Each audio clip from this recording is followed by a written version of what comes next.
If someone had told me the heir to an empire would fall for her driver, I'd have called it fantasy. Morning struck the penthouse glass like a camera flash, bright, intrusive. From her stool by the windows, the heiress watched Harbor City unspool awake. Bridges like ribbons, rooftops stacked like boxes, the river carving silver through it all. She had grown up on these views. And still the horizon left her hollow, as if the city were a billboard selling a life she only modeled. Her phone buzzed across the marble. Reminders layered. Charity luncheon at noon. Investor briefing at 2, museum gala at 8, a stylist at 10 o'clock. A publicist had already texted the day's narrative: grounded, engaged, role model. The words fit like a costume a size too small. Across the kitchen, her father's portrait, commissioned oil, flawless jawline, looked on in fixed approval. The real man worked 2 floors below. He called it focus. She called it orbit. The intercom blinked. "Your new driver is downstairs," the concierge said. Chauffeurs came and went, discreet men in measured suits who treated silence like the highest service. Security had called this hire impeccable, as if excellence were suspicious. She slipped on a blazer, lifted the structured bag, and stepped into the elevator. In the mirrored paneling, she met her reflection. Neat bun, pearl studs, classic beauty for the cameras. She tucked a loose strand behind her ear and searched for the person beneath the presentation. Outside, a spring drizzle softened the avenues. A black sedan idled at the curb, polished enough to reflect a slice of sky. The rear door opened before she reached it. The driver stepped out. Tall, shoulders squared, cap low, eyes steady. Intentional simplicity, clean lines instead of gloss. "Good morning," the driver said, voice low and warm. "I'm assigned to you." "Assigned to you," she repeated, a chain disguised as courtesy. "Thank you," she said, and slid into the back seat. The leather smelled new. They eased into traffic with the kind of confidence that made the ride feel inevitable. Her calendar pinged again. She muted it and watched droplets race down the glass. The driver checked the rear view with a light glance that held no interest in celebrity and no anxiety about hierarchy. It was just awareness, practical, practiced, kind. "First stop?" the driver asked. "The office," she said. "Then Midtown for the luncheon." She hesitated. "Can we take Park?" "Not the tunnel." "Park it is." A signal clicked. The sedan slid left like a fish finding its current. Silence had always been her refuge in cars. With most drivers, silence meant service done correctly. But the quiet now felt different. Neither stiff nor performing. It was open like a hallway. The city offered its minor dramas. A cyclist dodging a cab's sudden door. A delivery worker balancing impossible boxes. A child in a yellow raincoat stomping a puddle. She smiled despite herself. In the mirror, the driver noticed. Not a grin, nothing invasive, just the soft acknowledgement of shared weather. Her phone flashed her father's name. She let it go to voicemail and then guilty tapped to listen. "Today matters," his voice said crisp as glass. "Be who we need you to be." The sentence nested like a sharp object in her chest. "Problem?" the driver asked, not prying, just offering a place to set something down. She almost said no. Instead, she heard herself say, "Only the usual kind." The driver nodded. "Seat heat's on if you want it. Weather thinks it's still February." She laughed, small, unplanned. "Thanks." They reached the office tower, a shard of blue glass cutting the sky, and she braced for the lobby's choreography of greetings. The driver stepped out to open her door, meeting her eyes a second longer than protocol required. In that 1 second over time, something traveled between them. A person where a role was supposed to be. "I'll be here when you're done," the driver said. "Thank you," she replied, meaning it beyond logistics. Elevators, reception desks, a conference room pretending to be a living room. Everything blurred. She spoke the lines, nodded at the right angles, let photographers arrange her into images that would assure donors the future was curated. Someone asked about impact. She delivered the approved sentence about scaling the foundation's reach. Applause sprinkled the air like confetti with nowhere to land. By noon, she had earned a headache and a hunger she wasn't supposed to admit. The sedan waited out front, patient, rain beating on its hood. When she got in, the cabin temperature felt sane, as if the car had learned her climate rather than imposed one. "How was it?" the driver asked, eyes forward as they merged. "Performative," she said, then blushed. "Sorry, you didn't ask for commentary." I asked how it was, the driver said. That sounded like an answer. She turned to the window and met her reflection again. Softer now, less artifact, more person in transit. For a moment, she imagined a version of herself who wasn't introduced by her last name. The thought was a risk and a relief. Park or the tunnel to Midtown? The driver asked. Park? She said, and the choice felt like a small rebellion disguised as a route. They headed north under trees slick with rain. She breathed deeper.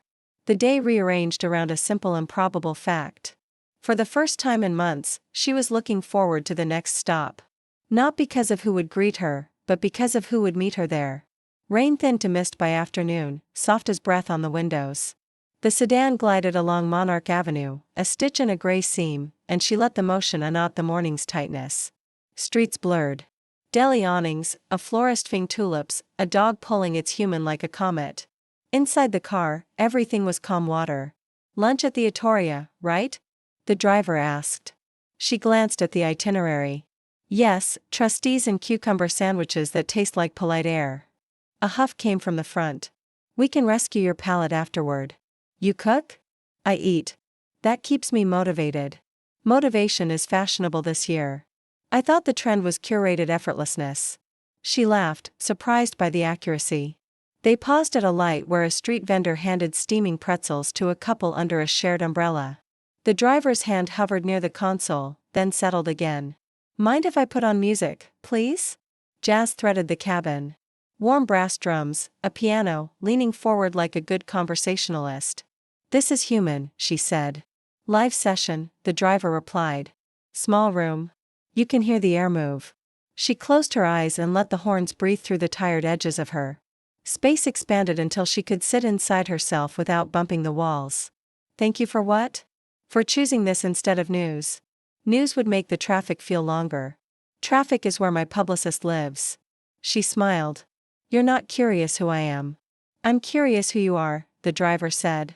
Not what the news says. Heat rose in her throat. Not unpleasant. What about you? Who were you before rooms and jazz? Military, then delivery, then private security. A pause. I like moving people from point A to point B without either place owning them. That sounds like freedom. More like navigation. Freedom is larger than a route. The luncheon swallowed 90 minutes and returned a practiced smile. When she stepped back to the curb, the driver already had the door open and the cabin warm. The shift from marble to leather felt like crossing a border where customs waved her through. Survived? The driver asked. Barely. I learned that philanthropy flourishes on writing checks in rooms with $10 water. Hydration is crucial to impact. She snorted, then grinned. Their quiet had a rhythm now. Words, rest, a shared observation, rest. No one overperformed, or if they did, it was the kind where two musicians listened more than they played. At a red light, a girl in a drenched hoodie leapt a puddle and nearly stepped into traffic. The driver eased the car forward, shielding her from a fan of dirty spray. There we go, they murmured. The girl reached the sidewalk and shot the car a grateful look. Do you always do that?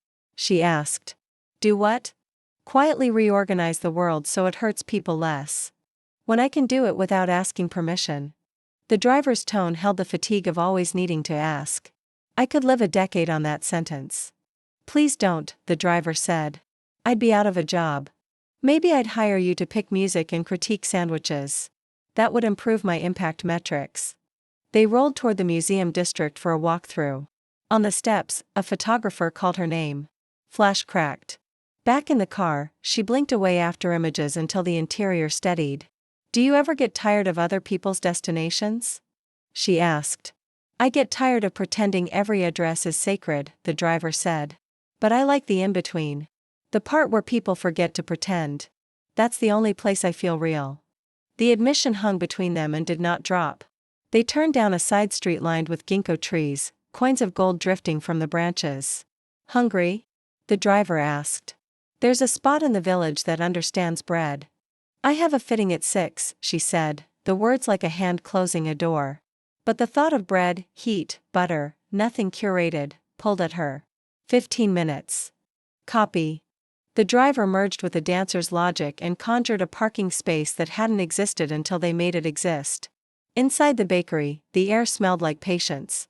They ordered at the counter, a warm baguette torn into surrender, a soup with a name that promised comfort. Standing at the window shelf, not quite staying, not quite going, she realized she didn't know the driver's favorite anything. "What do you love?" she asked. "Motion," the driver said after a beat, pauses earned. She nodded, cradling bread as if it might answer something. "I love the instant right before a camera clicks, when the subject hasn't arranged their face yet. It's honest for a fraction of a second. And honest is heavy to carry in public. It snaps the handles on my bag." They laughed, both surprised at the same time. On the way to the fitting, sunlight slipped loose from the overcast and the city looked rinsed and new. She watched their joined reflection in the glass, her in back, the driver in front, and felt the car close the distance by another inch. When they stopped at the curb, she didn't reach for the door immediately. "Same route after?" the driver asked. "Park," she said, remembering how the morning had started and how different it already felt. "Always park if we can." Evening rose out of Manhattan like a slow tide of light. The fitting ended with pins, quiet teeth along her hem, and compliments that landed least. By the time the sedan slid toward the museum gala, the sky had deepened to navy. The rain had rinsed away. Streets shone in afterglow. She sat back, palms pressed flat to keep the dress from creasing, and watched the driver's hands, capable, steady, translate chaos into forward motion. "You're sure you want to do this tonight?" the driver asked at a light, eyes forward, like the answer might alter the flow of everything. "Want is the wrong verb," she said. "But there's a board member who reads my smiles like prophet." "Copy," the driver murmured. "We'll treat it like weather.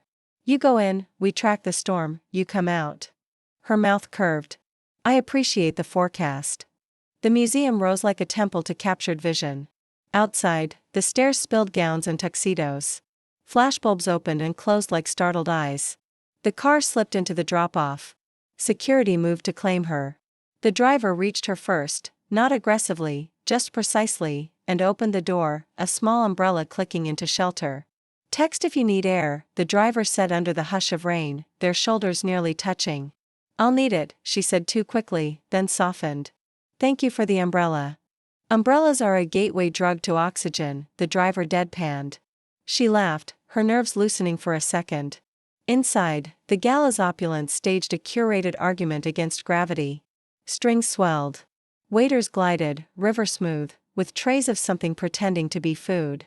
Her publicist materialized with a smile like a consultant's spreadsheet. "We're so glad you're here," the woman said, which meant be useful.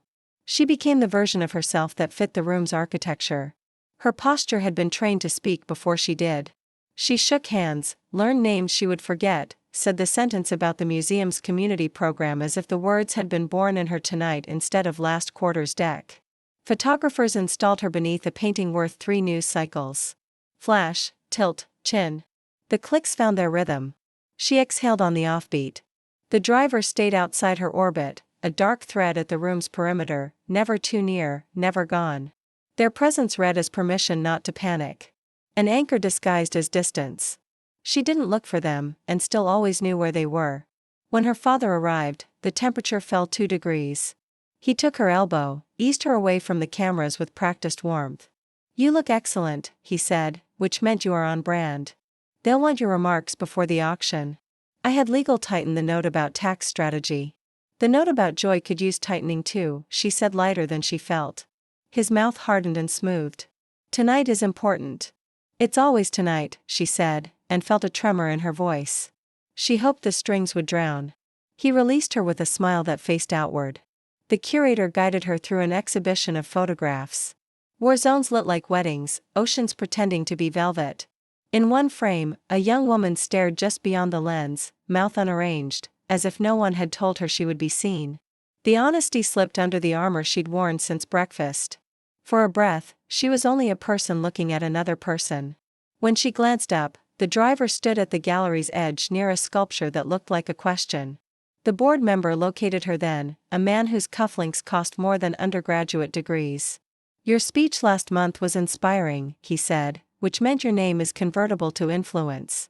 "You make leadership look effortless." "That's because everyone else is lifting," she answered and watched confusion flicker, humor trying to find the door. She moved through the room like a ship through a harbor of gestures, docking briefly at each expectation. When she felt the air thinning, she texted the driver a single word: oxygen. Seconds later, a staff hallway appeared, courtesy of the driver's soft word in the right ear. She slipped away while the orchestra swelled to conceal the absence. The corridor smelled like paint and floors recently cleaned. The driver waited under a red exit sign's hum. No one else. The sudden quiet rang. She reached the wall and let her shoulders touch literal support. "How's the weather?" the driver asked. "High pressure with scattered applause?" she said. "Chance of sales pitches. Storm surge in the donor bay," the driver agreed. They took off their coat in one smooth motion and without ceremony draped it around her bare shoulders. It was warm from their body. The scent, clean, faint citrus, was honest. "Thank you," she said, voice smaller than she intended. "Borrow it for a minute," the driver said. "You can return it when your climate stabilizes." She laughed, too close to tears for comfort. "You make logistics sound like care. Sometimes they're the same." She looked up. The light caught in the driver's eyes, and something shifted in her chest that felt like a lock remembering a combination. She stepped a fraction closer. The coat's collar brushed her throat. An inch of electrified air lived between them. A technician pushed a ladder past the far end of the corridor and the moment didn't shatter. It deepened because it persisted through interruption.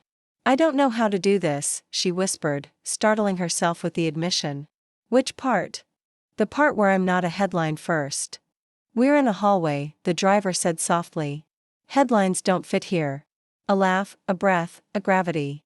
Before she could second-guess herself, her hand lifted. Her fingers brushed the lapel of the driver's shirt where the coat had fallen open, fabric, heat, a pulse beneath. The driver didn't lean away. The world thinned to the hush of the HVAC. She searched the driver's face for a flinch and found steadiness instead, the kind of attention that asks and never takes. She rose onto the smallest edge of her heels, narrowing the honest distance. The coat slipped a little, a current gathering. "Excuse me." A museum coordinator swung around the corner, clipboard first, nearly colliding with them. "Oh, sorry. We need you upstairs in 3 for the pledge introduction," she chirped, addressing the heiress without quite seeing her, and hurried on, apology already spent. The driver eased half a step back, not startled, just restoring the universe to its safe default. The coat stayed around her shoulders like an afterimage of courage. "You should get back," the driver said, voice even, gentler than before. "Right." The single word weighed more than its syllable count. She drew a breath that reached the bottom of her lungs. "Will you?" "I'll be where you expect me," the driver said. Not possessive. A promise mapped to place. She nodded, fingers reluctant on the lapel before she let go. The taste of almost lingered on her mouth. In the gallery's bright return, the strings were playing something triumphant that wasn't hers yet. Her father already stood at the podium, praising civic duty. Cameras found the sheen on her cheekbones, the angle of a future neatly arranged. She stepped into position and, for once, didn't lock her heart in a vault to deliver lines, because down a hallway, under an exit sign and the tang of industrial cleaner, a spark had found oxygen and refused to go out. The gala dissolved into after-speeches and handshakes. The spark from the service hallway moved with her, a warmth tucked into a pocket. When she finally stepped back into the night, the air had cooled and the museum steps gleamed like wet stone.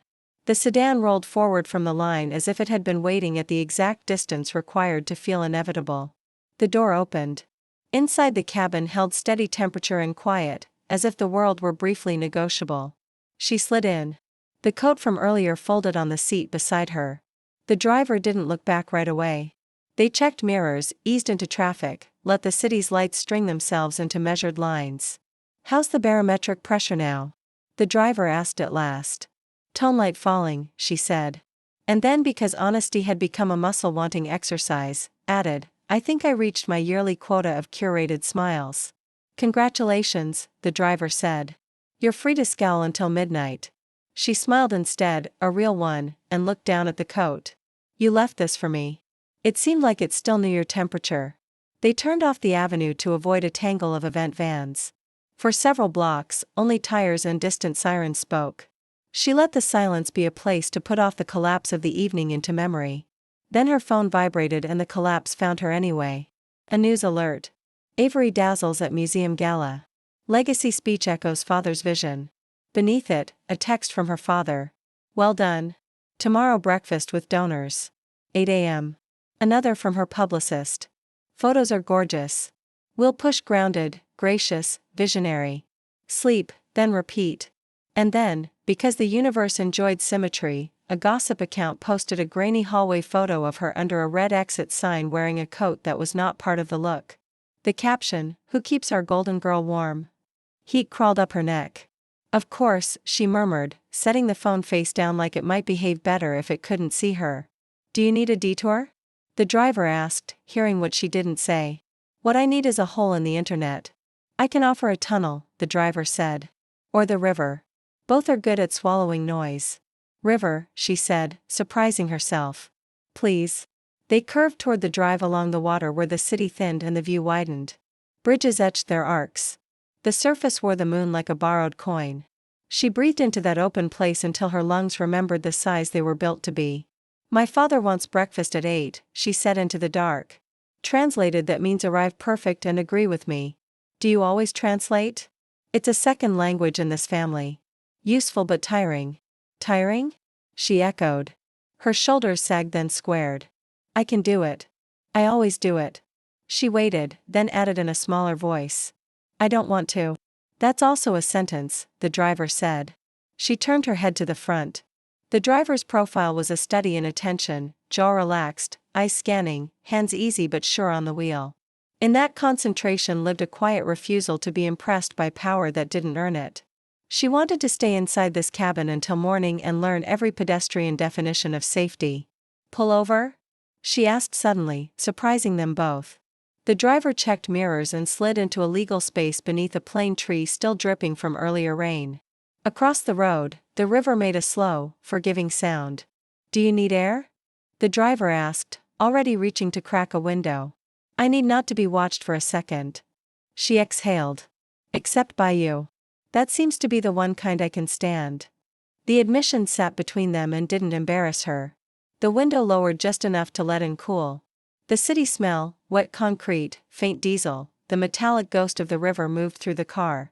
In the dim, the driver's face softened, angles turning to planes and then to something like tenderness that never announced itself as such. You're very good at disappearing into roles, the driver said. But you don't have to do it here. Her throat tightened. You make here sound like an address I could forward my mail to. Maybe just your breath. The driver said softly. She swallowed, nodded, and let a hand find the back of the front passenger seat. The leather was smooth, her fingers curled there to anchor her. When you put the coat around me, she said. I felt not handled, held. There's a difference. I can't remember the last time I trusted. The driver turned slightly in the seat. Not enough to threaten the boundary of professionalism. Enough to make listening visible. Thank you for trusting it. Do you ever worry this as she searched found the word unwise? Every job has a rule book. The driver said mine says keep the person safe. Sometimes that means lanes and timing. Sometimes it means saying you're allowed to be a person. I can hold both truths and still drive. The simplicity dismantled something inside her that had kept better men at a polite distance for years. She felt a tremor of fear, of wanting, of being wanted back, and chose not to apologize for it. Come sit back here, she heard herself say, then heard the audacity of it and corrected only if it's appropriate. It isn't, the driver said, honest as rain. They didn't move. She respected them more for it, even as disappointment flashed like heat lightning across her rib cage. Right, she whispered, nodding. Of course. The driver's hand shifted to the center console, stopping just short of reaching back. But we can meet in the middle, they said, and the sentence felt like a bridge extended across a small, deep canyon. She unbuckled with a soft click and leaned forward. The driver angled back just enough that their faces found the same weather. Close. Close enough to feel breath exchange, citrus, and something like cedar, and the faint edge of coffee from hours ago. She cupped the side of the driver's neck, fingers careful as if learning a sacred instrument.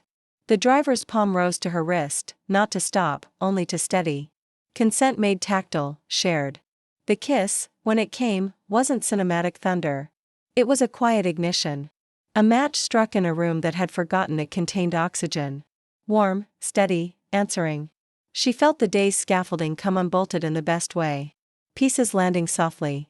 The river kept breathing like someone relieved. They parted by millimeters, foreheads almost touching, each learning the other's exhale. She didn't rush to fill the space with apologies or definitions. The driver didn't either.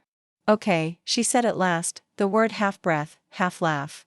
"Okay," the driver echoed, turning agreement into shelter. A siren wailed somewhere inland and thinned to nothing. She settled back, pulse steady and present. The driver faced forward again, hands returning to the wheel as if to remind the night that gravity still applied. "I'll take you home," they said. Not dismissal, an oath to end the evening carefully. She nodded, eyes lingering on the river for one last second. "Tomorrow will be loud. Then tonight can be quiet," the driver replied, easing them into the lane. The sedan moved off, one composed vessel carrying two people who had just learned a new word for air. At the end of the parkway, the skyline gathered them into its light, and the space between chapters narrowed to a seam so fine it was almost invisible. Morning arrived with the brittle blaze of a screen at full brightness. She woke before her alarm, the river's kiss still warm in memory, and reached for her phone with the naive reflex of hope. For a heartbeat the lock screen offered only the ordinary: weather, calendar, a blue dot for an unread message. Then the breach, 3 apps pulsing the same banner: "Who's driving her heart?" Below it, a collage, the grainy exit sign photo stitched to a long lens shot of the sedan idling at curbs, to a frame from a charity livestream where she'd turned her head just enough to be edited into longing. A gossip account had added arrows, circles, and a caption crowning the driver mysterious. Threads unfurled, busy fingers guessing names, inventing salaries, estimating scandal. Her father's text landed with the finality of a deadbolt. "Breakfast 8 a.m. be downstairs." It did not ask. It never did. She showered a degree too hot and dressed in a suit that closed like armor. In the elevator, mirrors multiplied her until she felt outnumbered by versions who had chosen differently. The lobby guards wore that extra tension that meant orders had been issued. At the curb, the driver waited, hat low, posture unshaken, presence a steady-handed verb. Their eyes found hers, no flinch, no panic, only a quiet check-in that asked without words if she'd slept, if she was intact.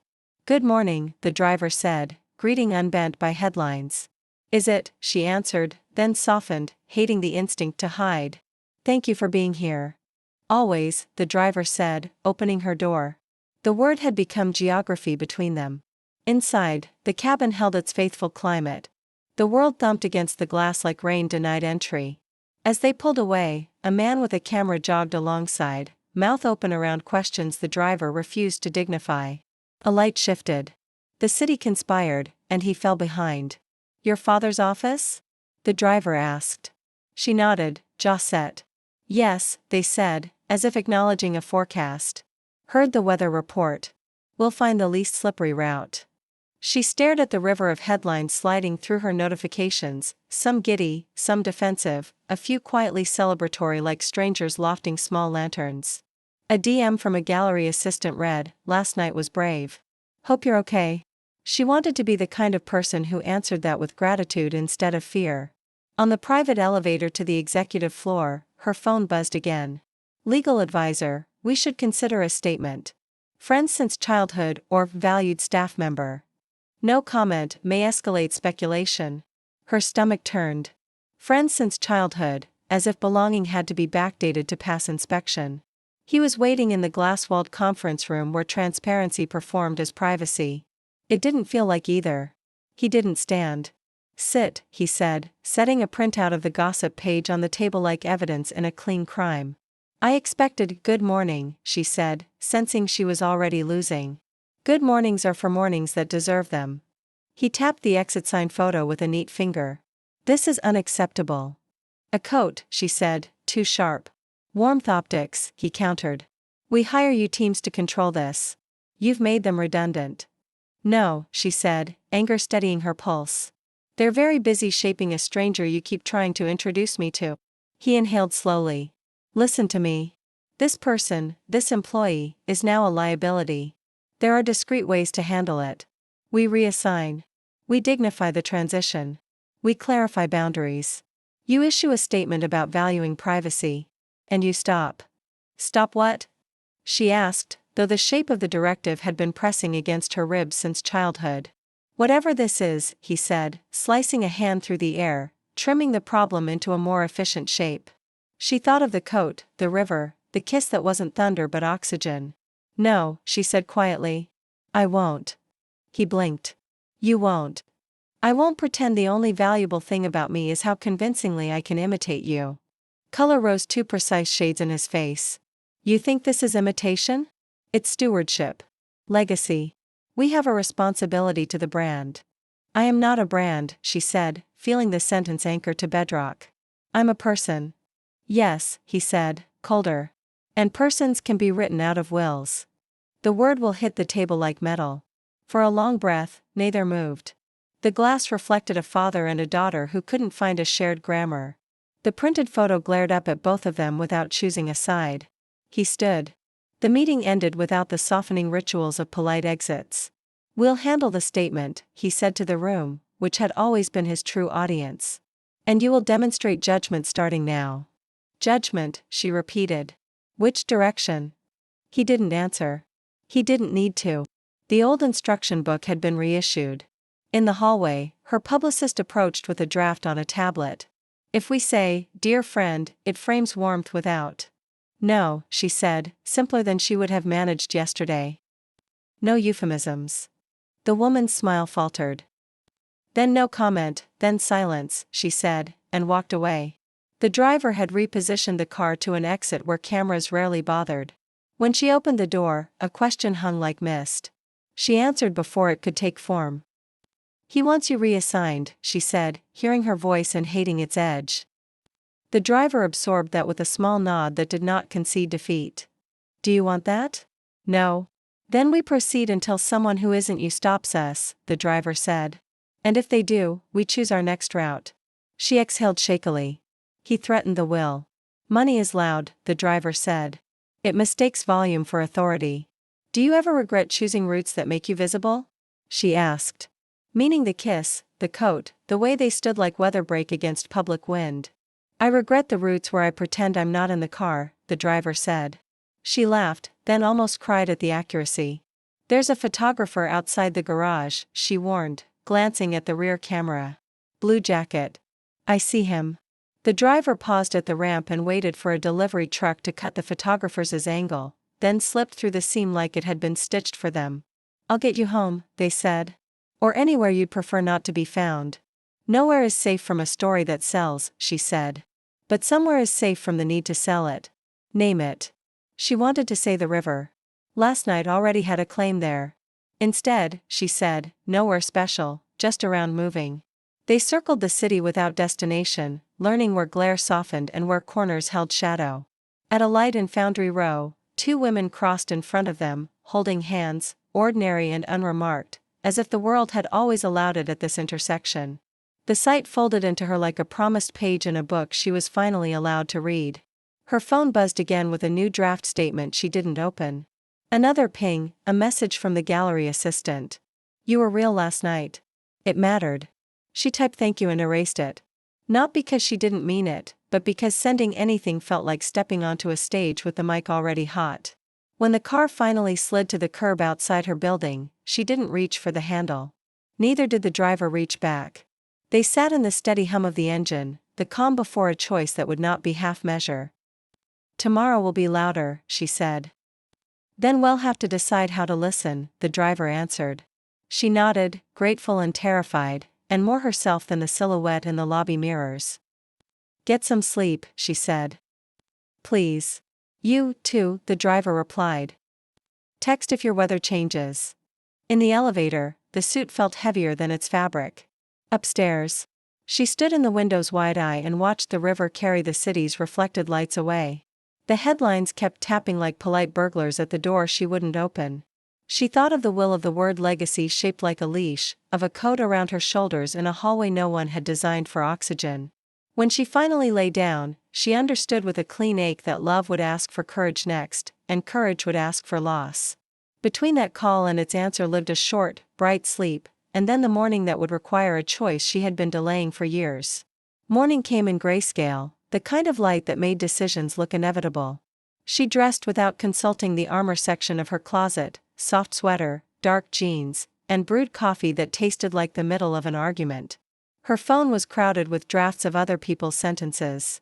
She placed it face down and let the quiet stand up straight. A knock sounded that wasn't security's rhythm. She opened the door to the driver, hat in hand, posture careful, presence steady as always.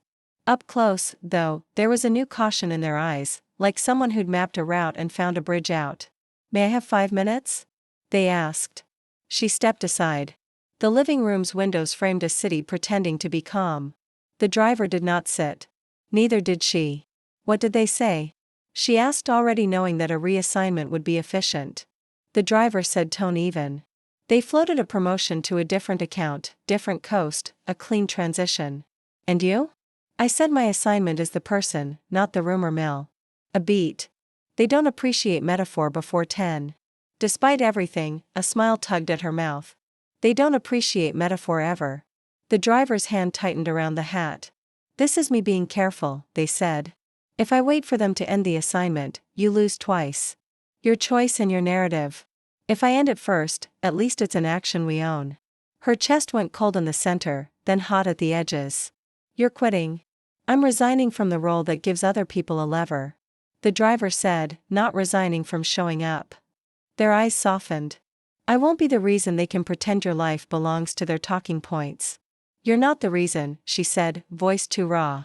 "You're the part that finally feels like mine."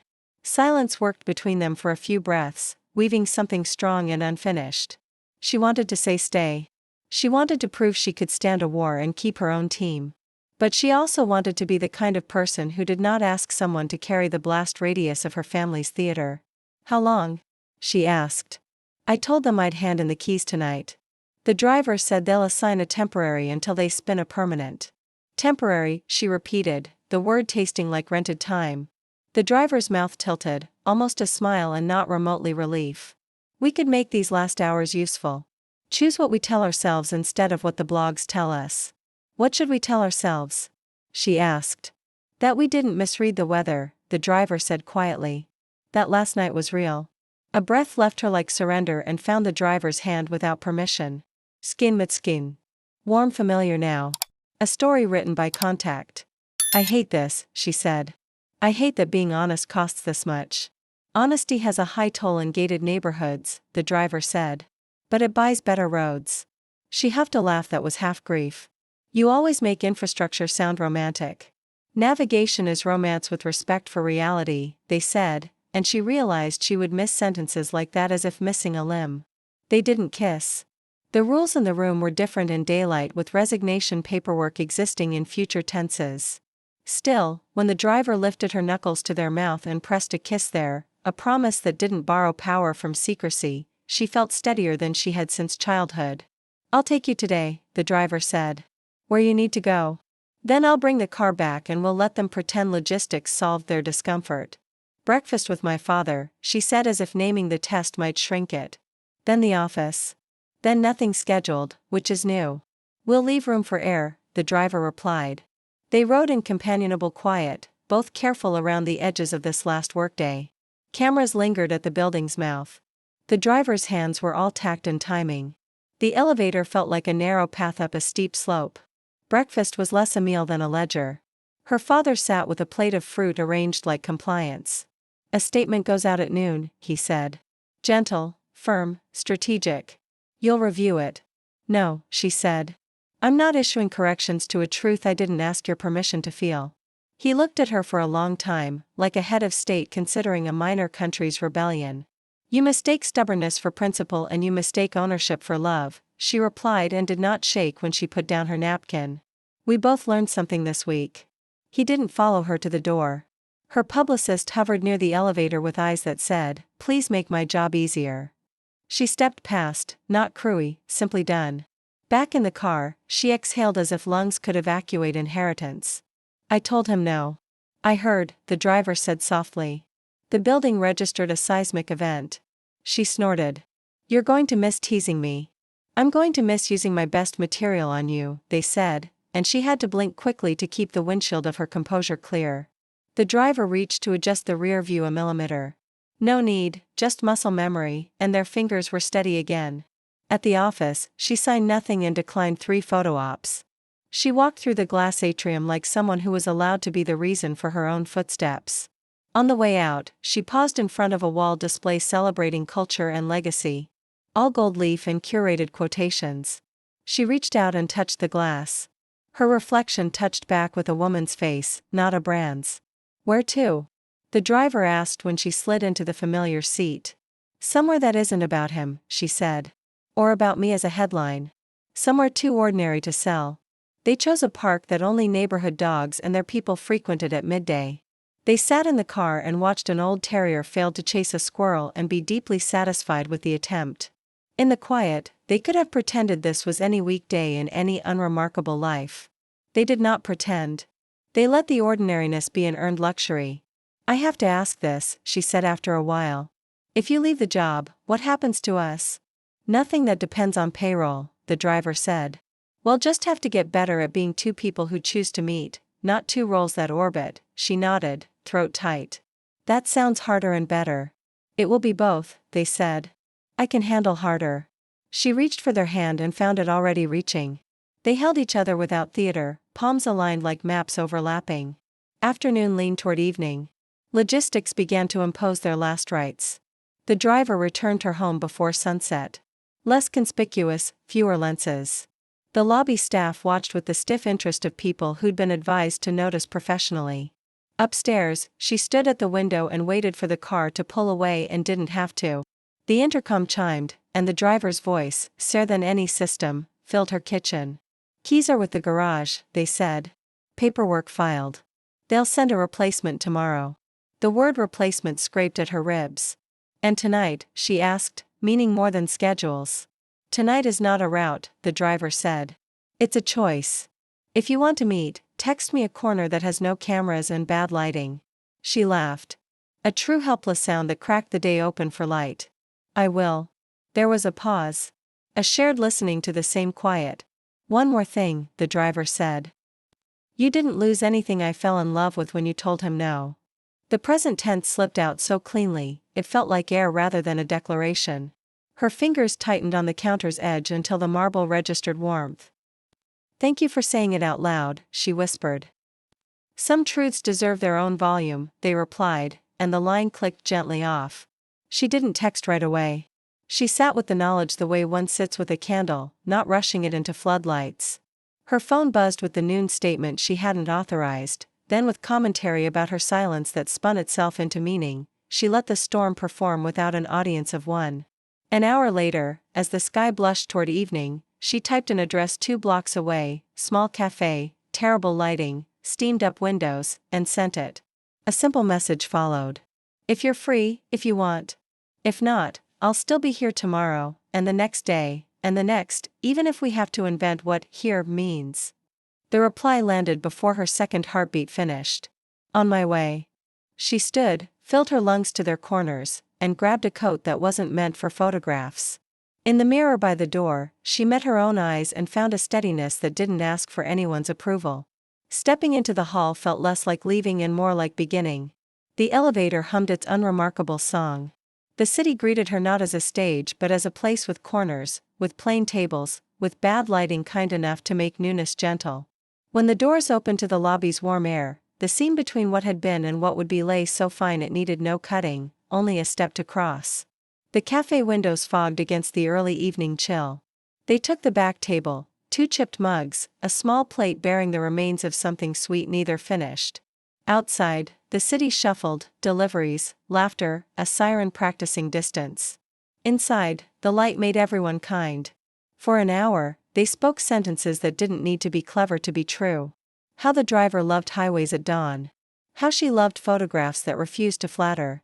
How both had learned to carry quiet like a tool. Her phone buzzed on the table. She ignored it. It buzzed again, a drum that knew her patterns. Her father's initials flashed. Then the museum's. Then urgent from her publicist. The driver lifted their brows in a silent question. She flipped the phone face down and made it an island. "Not tonight," she said. "Not for them."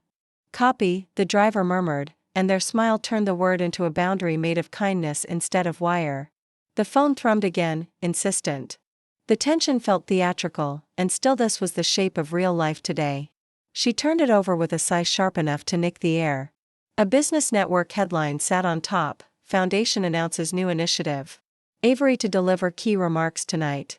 The timestamp, 20 minutes from now. The venue, her family's tower, lobby stage, press invited. They're staging me, she said, half laughing at the audacity. A speech I didn't write for a cause I care about, delivered as proof I can be managed. The driver's gaze steadied. Do you want to go? I want to stop letting them use me to advertise a cage. Then go, the driver said. But on your terms. My terms? She looked around at the fogged glass, the ordinary tables. These are my terms. Then take them with you, the driver said, rising. We'll drive. You'll decide what to say in the elevator. The sedan's cabin felt like a pulse finding its rhythm again. On the way, she typed 2 lines in her notes app, deleted them, typed 1 sentence that wasn't a speech but a promise to herself: I will not apologize for oxygen. She locked the screen and slid the phone into her bag as if it were a stone that needed containing. Floodlights fanned the tower's facade. The lobby had been refit as a set. Cameras cued like obedient animals. Donor chairs angled for flattery. Her father stood by the podium in a navy suit that conveyed authority without warmth. PR orbited like satellites, headsets bright as halos. When she entered, the room adjusted. Conversations narrowed. Lenses tilted. A hush negotiated itself into place.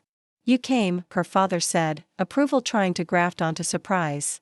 I did, she said, because I have something to say. We have something for you to say, he corrected, his smile knowing its audience. It protects everyone.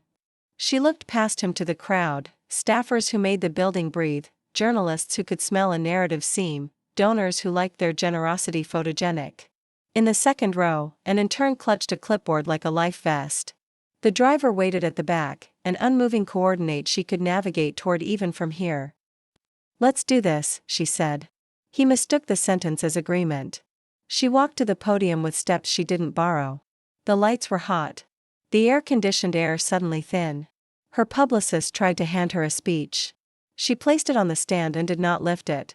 Camera's red dots opened like small unblinking eyes.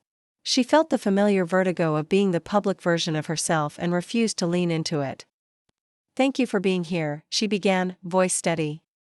We're here to talk about funding after-school arts. We should and we will. A ripple of relief moved through the donors, she let it pass. But first, I need to talk about something else. About who gets to be a person in this city and who gets to be a brand. The PR team froze in 16 places. Her father's mouth flattened into a line. Yesterday, a photo went around, she continued. Me under an exit sign, wearing a coat that didn't match the outfit a stylist approved. A few muted laughs that wanted to help but didn't know how. The headlines tried to guess what that coat meant. They asked, who drives my heart? As if a woman's interior life is a vehicle anyone can hail. A camera's zoom word. She did not flinch. I will not apologize for oxygen, she said, the sentence that had waited all the way up the elevator. I will not apologize for finding it with someone I trust. I will not apologize for refusing to be useful to a narrative that doesn't include my consent. Now, silence held the room properly. It wasn't shock. It was attention. Finally, unbrokered. My father taught me about stewardship, she went on, voice softer, more dangerous. I am trying to steward my own life. That means I am choosing a relationship you didn't schedule for me. It means some doors will close. It also means windows open. Her father stepped forward like a tide determined to correct a shoreline. This is not the time, he said. Low meant for her, picked up by 2 microphones and half the room's breath. It's exactly the time, she answered, not stepping back. Because we're about to ask people to invest in kids making art after school. What hypocrisy if we do that while telling grown women to live like edited drafts, a murmur. A donor blinked and saw a person instead of a press release. The intern with the clipboard smiled, small and involuntary, like someone seeing a map finally match a street. She could have ended there. She didn't. To the press, she said, turning slightly. You're going to ask who? You're going to troll through names and job titles. Imagine pay grades. Engineer a scandal because scandal sells. Here's what matters. Consent sells me back to myself. Safety sells me back to the night sky. That's the who. A reporter cleared his throat. Question loading, but the room wasn't his yet. She looked to the driver. They didn't move. And that steadiness was the bravest posture in the building. My foundation's work continues, she said into the settling air. But I will not trade my autonomy for access. If that costs me donors who prefer their philanthropy paired with obedience, then the cost is honest. It finished inside her the way a storm finishes, not with a neat edge, but with the air changed. She stepped from the podium before anyone could hand her a different ending. Her father reached to stop her. She slid past the gesture with the economy of a dancer rejecting the wrong lead. PR scrambled, cameras recorded. Somewhere in the back, someone began to clap before social cues could tackle them. Another pair of hands joined, then more. It wasn't a standing ovation. It was the sound of a new room forming. She threaded through the crowd to the driver. Security decided not to intervene with that calculation. Security makes when the script evaporates. Protection means letting a person leave their own life on their own feet. You sure? The driver asked when she reached them, voice quiet enough to be private. No, she said, chest shaking with the truth. But I'm done being sure of the wrong things. They didn't take her hand. There were still lines to respect in public, but they stood so close their shadows merged on the polished floor like foreshadowing. Choosing to be literal. Her father called her name. She didn't turn. The driver guided a path that moved with grace through the astonished edges of the crowd. Outside, night had gone clear. The earlier fog burned off by a front that understood itself. They didn't get into the car immediately. They paused at the edge of the steps, wind teasing stray hair from her bun. Across the avenue, a group of teenagers practiced choreography under a streetlight, laughing, failing, trying again. The city uninterested in a dynasty's discomfort kept being alive. What now? She asked. Now we live with your sentence, the driver said. And we find dinner that isn't a press release. Park? She asked, smiling through a tremor she refused to shame. Always park if we can. They descended the steps. Not hurried, not theatrical, just two people leaving a lobby that had insisted on being a stage. The sedan exhaled when its doors opened. As it pulled away, she looked once in the mirror, not for regret, but for weather. Behind them, the tower held its light like a lighthouse whose beams she no longer needed. Ahead, the avenue unspooled. Lanes, choices, room. The seam toward whatever came next lay so finely sewn that when the turn signal clicked, it sounded like consent. The city woke opinionated. By morning, headlines arranged themselves like verdicts in competing fonts. Avery defies dynasty, love at the podium, board, and damage control. Who was the driver? Cable news carved the speech into clips and stacked talking heads around it like decorative outrage. A columnist called her declaration performative courage, then 3 paragraphs later admitted it took more courage than he had. Another wrote simply, "It matters when the wealthy choose truth over branding." The comments fought with their usual stamina. She muted everything. Her phone set to do not disturb looked like a wall she could rest her back against. In the kitchen, sunlight behaved as if nothing monumental had occurred. Laying the same stripe across the marble it laid most mornings. She wrapped both hands around a mug and let heat teach her fingers a gentle lesson. "You're still here." The intercom pinged.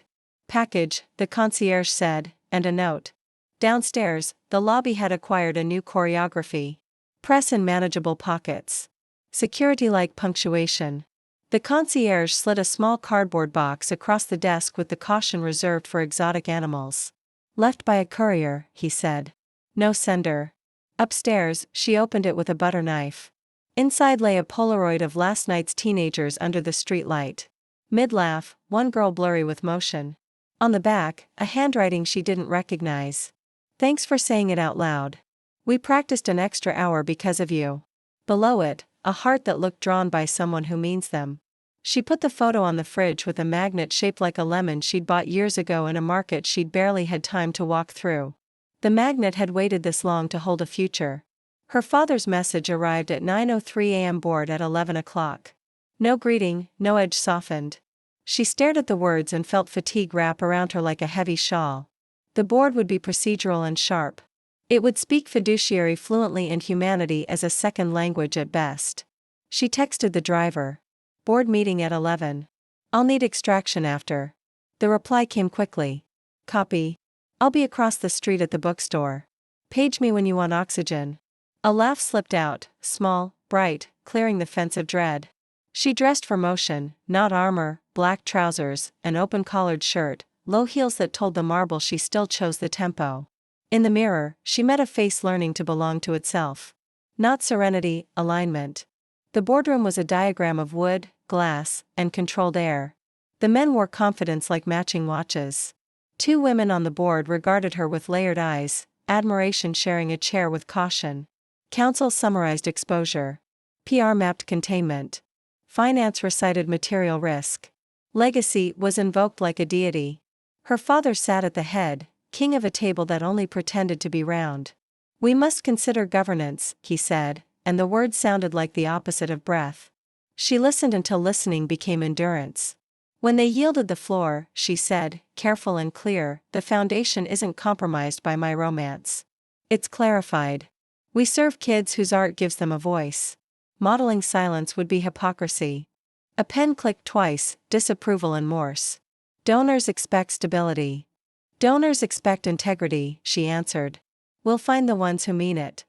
Her father folded his hands, a cathedral of fingers. You may continue in your role, he said at last, each word an iron gate on oiled hinges, provided you behave prudently. Define prudent, she said. He didn't, which was definition enough. They recessed with the efficiency of people who never check bus schedules. In the hallway, the two women drew near.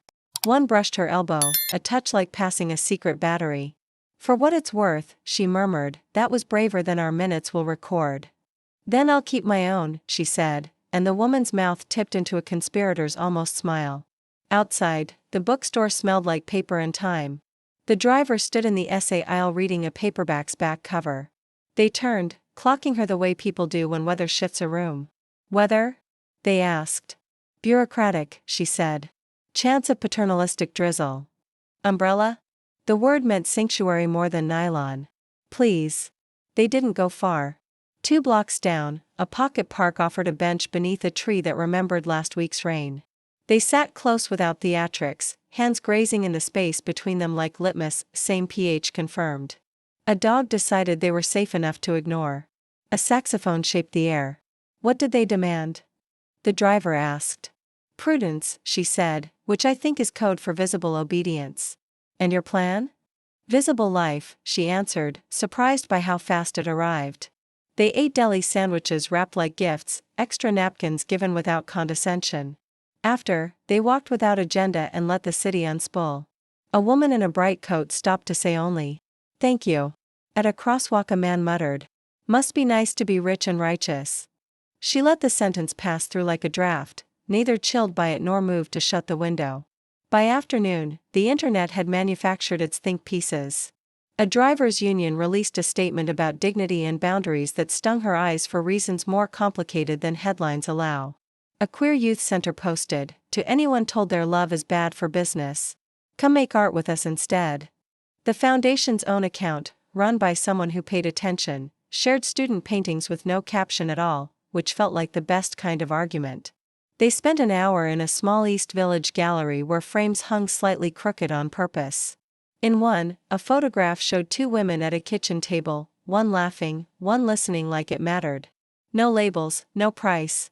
The artist, a middle-aged woman with ink on her fingers, told them she keeps that one up to keep the room honest. Do you have one of a person learning to breathe in public? She asked half joking. The artist tapped the side of her nose. You're making it, she said. Edition of one evening slid in on soft feet. They ended up at the river again, the place that had become their rehearsal space for being real. The water wore sunset like a compliment, shy and sincere. They leaned on the railing, the city behind them purring, the horizon doing that wide, forgiving thing it did best. Last night you said we'd live with my sentence, she said. Today felt like proof. How does it fit? The driver asked. Snug, she said. But in the way that keeps you warm. They turned toward each other then, not rushing the moment the day had earned. The kiss was deeper now. Not a question, but an answer that still promised more questions later. It wasn't defiant. It was precise. She felt the accumulated noise lose interest. The way crowds drift when the show becomes 2 people talking quietly and meaning it. When they parted, she tucked her forehead against the driver's temple, the gesture domestic and holy all at once. "I'm not going back," she said, "into that small shelter, to the performance, to being an ambassador for a version of me that never asked my consent." "I wouldn't follow you there," the driver said. "But I'll walk anywhere else," she laughed, soft. Something like relief finally daring to be playful. "Anywhere else includes the worst diner you've ever recommended." "Especially that," they said solemnly.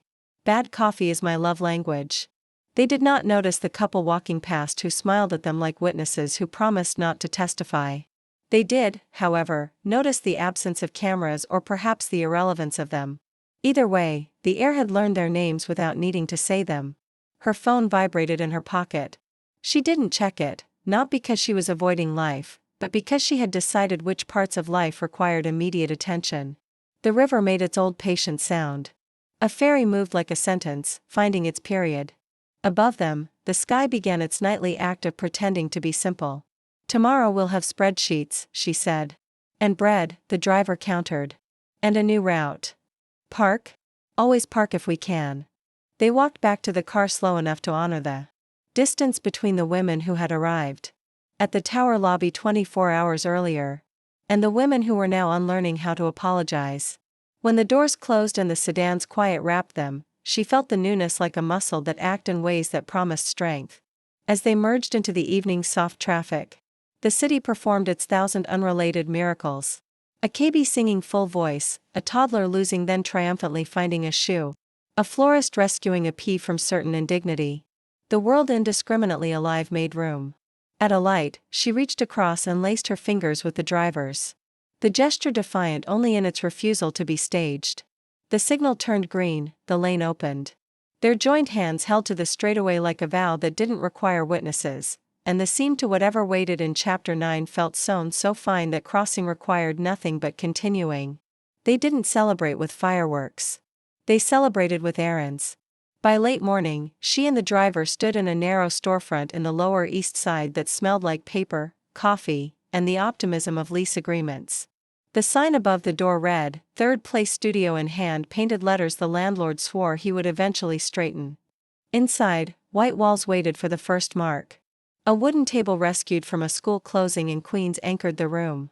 On it sat a second-hand laptop, a donation jar, a chipped mug full of pencils that had already been sharpened down to purpose. "This is smaller than a press conference," the driver said, setting down a box of extension cords. "That's the point," she said. "Small enough to hear the art we fund breathe." Her project was humble by design. Afternoon workshops for teens whose schools had cut arts budgets to the bone. A bursary for equipment. Micro grants for neighborhood galleries that still taped price lists to the wall with painter's blue. No donor dinners. No step and repeat. Just a calendar, a sign-up sheet, a promise. They spent the first hour assembling flat-pack stools that tried to outwit them with vague diagrams. The driver deciphered the hieroglyphs of an Allen key and declared victory with the satisfaction of a tactician. She hung a corkboard and pinned the Polaroid of the teenagers under the streetlight in the top left corner. It looked like a compass finding north. "Electric's in," the super announced from the doorway, holding a clipboard like a parole officer granting release. "Wi-Fi tomorrow. You got paint? You let me know. My cousin does trim." "Thank you," she said, meaning it in the way that acknowledged how many cousins and superintendents make dreams functional. When the super left, they stood in the center of the room and listened to the quiet. A different quiet than the sedans. This one made of possibility rather than insulation. She opened the laptop, pulled up a simple site someone had coded overnight for love rather than money. "Third Place Studio, open hours after school. Bring your ideas." "We need bread," the driver said as if logistics were love notes. "And tape and a first aid kit. No one will need but everyone will trust." "Tape I have," she said, tugging a roll from her bag with a magician's flourish. "Bread we can earn." They walked to a bakery that knew them by now. Came back with a loaf and butter and napkins. Ate standing up because the stools remained an ongoing negotiation with gravity. A teenager peered in through the glass door. Curiosity a smudge on her forehead. The driver waved her in like the door had messed up and forgotten to open wider. "We're not open yet," she told the girl. "But we're also not closed." The teenager stepped in, eyes taking in blank walls like promises. I do Zens, she said, chin tilted defensive. Sometimes they're bad. That's part of it. Bad is welcome, she replied. Bad is often honest. The girl smiled without meaning to. Do you have a stapler? The driver produced one from a box with the timed flourish of a magician's assistant. The girl stapled 3 pages together like the motion alone could rescue a morning. She left with a promise to return and a slice of bread wrapped in wax paper. The studio now officially a place where people came and went for reasons that didn't require signatures. News cycled like a treadmill. Outrage. Think piece. Fresh outrage about the think piece. She didn't climb on. Her father sent a message that said, "You've made your position clear." It sounded like a ceasefire that refused to call itself such. She stared at it until the sharpness softened and then typed, "So have you." She didn't send it. She put the phone down and labeled a drawer brushes instead. In the afternoon, the driver disappeared for an hour, returning with a short stack of used books. Audre Lorde, James Baldwin, a spiral-bound manual on grant writing that looked like it had survived 3 flood seasons. A starter library, they said, for the kids who will run this place better than we can by next summer. Next summer, she echoed, letting the timeline expand inside her until it fit. The future didn't feel like a trap anymore. It felt like a room with windows that opened. They took a break in the kind of park that sits between 2 avenues and pretends successfully to be a pocket of countryside. Parents negotiated with toddlers. A saxophone traced the same melody it had loved yesterday. A woman in scrubs ate lunch like sleep might be in the bottom of the container. The driver stretched long on the bench, one arm along the back, the other hand finding hers like it had the right to know where she was. "You're quiet," the driver said. "I'm listening," she answered to how not scared this feels. Not scared is a good frequency. It is, she turned her palm to lace their fingers. I keep waiting for the crash of consequences. It already happened, the driver said. We're dealing with the morning after, which is when you decide whether the story is damage or landing. Landing, she said, even if my father is still measuring altitude. They returned to the studio and failed 2 more stools into existence. She drafted a simple grant form that asked for a paragraph and a plan and nothing humiliating. The driver tested the door lock 3 times and left a note for themselves to bring a real toolkit tomorrow. The kind with a hammer that could be trusted by people who did not believe in ornamental tools. At 5 p.m. she taped a handwritten sign in the window. Open tomorrow 3 to 7 p.m. Bring your ideas. Bring your friends. Bring your bad drafts. She signed it with a wide smiley face because some gestures refuse to be cynical if they are to work at all. Walking home, they took side streets that knew how to keep a secret. On one block, a delivery guy in a sweatshirt that read, "Art is a utility," high-fived a stranger for no reason she could discern. On another, a woman practiced a dance routine with a patience that would build cathedrals if you let it. The city felt less like an audience, more like a workshop. "Dinner?" the driver asked. "Bread at home?" she said, then stopped, recalibrated. "No, the diner with the bad coffee. You honor my worst taste. I honor the way you anchor the world with rituals that don't care if they're fashionable." The diner was everything promised. Chrome that caught a decade of fingerprints. Coffee that arrived as if it had been brewed by a memory. They took a booth near the window. The waitress called them honey with democratic affection. She ordered eggs and toast. The driver ordered a burger that wore its imperfection proudly. Halfway through, the waitress leaned in with the choreography of gossip and said, "Saw you on the news. Don't let them turn you into an ad." "I'm trying not to," she said. "Good," the waitress said, refilling coffee in the universal sacrament. "Ads don't tip," they laughed. It was a small benediction received and returned. Later in her apartment, they didn't make a ceremony of taking off shoes. They didn't audition for intimacy. They put dishes in the sink and argued affectionately about where spoons belong. They stood at the window with the city's spill of light at their feet and kissed, not to prove anything to anyone, but to end the day in the grammar it had earned. Simple subject, active verb, direct object. Us. "I keep thinking about the teenagers under the street light," she said against the driver's shoulder. "How the photo was a thank you but also a dare to keep going." The driver said to be boring about it when necessary. "I can be boring." She lied. "You can," they said dead serious. "You just haven't had the chance." They curled on the couch with mutual stubbornness about who got the good blanket and split it anyway. The TV stayed dark. The river outside kept its appointment with the moon. She felt tired in the way that follows good work, not performance. It was a muscle ache after a long-needed run. Tomorrow, she said, half asleep already. We buy paint and snacks that teenagers actually eat. Hot chips, the driver said. And tape that doesn't pretend to be tape. Park, she murmured. The word now shorthand for the routes one takes when one chooses oneself. Always park, the driver answered, their voice the last light in the room. If we can. The apartment settled around them like a hand-shaped bowl. Somewhere 2 floors down, someone practiced scales on a trumpet, each note a little braver than the one before. She let it carry her toward sleep, and as she drifted, recognized the unfamiliar sensation at the base of her ribs. A life she wanted, and a future that could be planned in pencil, smudged, and corrected, but legible to the people who mattered. The seam to the epilogue stood just ahead, so finely stitched, the crossing would be nothing more than waking up and continuing. Spring returned like a neighbor who brings bread without asking first. On a Saturday that smelled faintly of rain and hot sidewalks.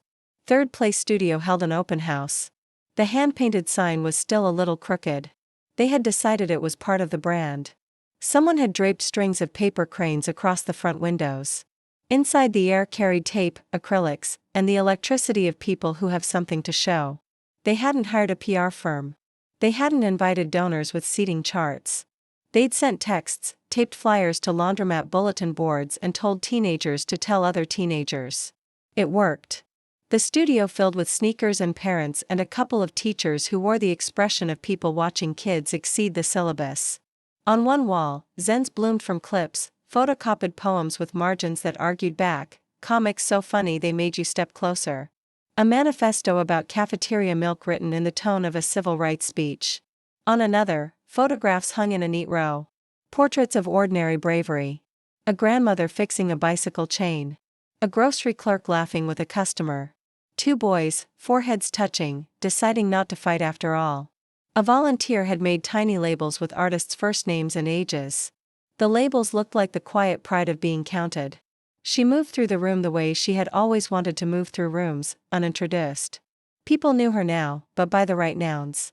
Organizer, mentor, the woman who remembers everyone's snack preference. When someone said thank you, it meant for showing up every week rather than for saving us with your money. She had learned how to receive that version without flinching. At the back table, a teen in a denim jacket patched with lightning bolts arranged a stack of freshly stapled Zs. I kept the typos, he said, serious. They're part of the voice. Good, she said. The city's full of typos that turned out to be maps, he squinted. I'm stealing that. Please do. The driver stood near the corkboard talking with the girl who had asked for a stapler on day 1. The girl's hair was blue today, the confident kind, and she held a camera like a promise. The driver listened with their whole posture, the way they did everything worth doing. Since resigning, they'd taken a job with a logistics company that respected boundaries and paid on time. They still drove sometimes, weekend gigs, friends' airport runs, a late-night rescue when a musician's amp wouldn't fit in a cab. But now transportation was a craft, not an identity someone else owned. They caught each other's eyes across the room. It was a glance with history built into it. Traffic and bread, a river at night, speeches that didn't ask permission. The driver lifted a paper cup in a small toast. She lifted hers back. The worst coffee in the building on purpose. Ritual over perfection. In a quieter corner, a woman in scrubs studied a series of self-portraits a teen had drawn with a borrowed mirror. I look like that when I come off nights, the woman said softly, mostly to herself. You look like someone carrying a city, she said, then added, practicing a newer reflex. Thank you for doing that. Mid-afternoon, the door swung open and her father stepped in. He'd texted that morning, might stop by, in a tone so neutral it read like a diplomatic communique. Now he stood just inside, hands clasped behind his back, posture undecidable. A few people glanced up, recognized him, then returned to studying a lino cut of a pigeon in a crown. The room did not reorganize itself around him. He noticed. He moved forward slowly, like a visitor learning the etiquette of a chapel. It smells like my grandmother's kitchen, he said, unexpectedly. Paste and optimism. She would like it here, she answered, surprised at the ease in her voice. He nodded toward the photographs. These are good. In their family's grammar, good covered a great deal. They're true, she said. Truth learned the craft. They stood side by side long enough to resemble relatives rather than representatives of opposing firms. His gaze drifted to the paper cranes. "We did a fundraiser once with 6-figure cranes," he said. "People paid to have their names written on the wings." She let the line pass without biting. "These were folded by a kid who thinks wishes are a muscle." He looked at her then, not at headlines that had needed her. Not at the brand the board hoped to preserve, but at her face, which she had finally chosen to keep. Something like apology tugged at the edges of his mouth. It didn't fully form. It didn't need to. "You made a thing that works," he said. "We made it," she corrected, tipping her chin toward the driver, the teens, the super who'd dropped by to check the outlets. "I just kept saying yes." He dipped his head once, more a bow to the room than to her. "If you ever need?" "Not money," he added carefully, "but an introduction to someone who can fix an old boiler cheap." "I'll ask," she said, and didn't translate the offer into a ledger. "Some reparations come in parts." He left without fanfare, pausing on the sidewalk to take selfies with 2 kids who had no idea why he was famous, only that he was tall and available. Toward evening, they hauled folding chairs onto the sidewalk for a reading that wasn't scheduled so much as felt. The driver read a short essay one of the teens had asked them to share, a piece about double Dutch and muscle memory, in the same steady voice that had once called out lane changes in the rain. A passing couple stopped. A delivery guy leaned his bike against the tree. Neighbors who had promised themselves to be grumpy forgot. When the last poem ended, applause rolled down the block in a generous ripple. Sunset did its magician's trick across the brickwork. Someone handed out popsicles. A small boy wiped his face with determination rather than precision and declared the art pretty cool. Night found them later on the apartment couch. Socks mismatched, wrapped in a blanket that had survived 3 relationships and a move. They'd eaten eggs and toast at the diner again, bad coffee perfected by repetition, and argued mildly about whether the new grant form needed one more question. One of them read, "Tell us what you need us to understand." A nature documentary murmured on the TV with the sound low. Subtitles kept pace like a friend who didn't mind repeating themselves. "You okay?" the driver asked, the nightly check-in that had outlasted crisis and become ritual. She measured the day, teenagers making beautiful mistakes. Her father standing in the doorway without an ultimatum. A roomful of people who had learned each other's names and snacks. She thought of a river under a night sky and of a sentence she hadn't needed lately because it was baked into her days. She thought of roots, chosen ones, that ran where she meant to live.